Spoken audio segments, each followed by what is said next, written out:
Assalomu alaykum hurmatli yoshlar, o'quvchilar, tabrishdoshlari. Mana bugun Ilfon O'zbekiston 2025 Axborot milliy kutubxona markazining 14-ochilish marosimida turibmiz. Bunda hozirgi kundagi bir haftalikda 10-noyabrdan 14-noyabrgacha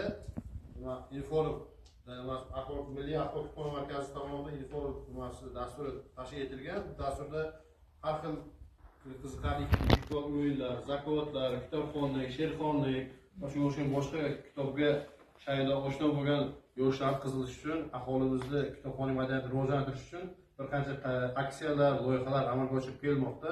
Shunday bilasiz, bugun mana zakovat hikoyat o'yini tashkil etilgan.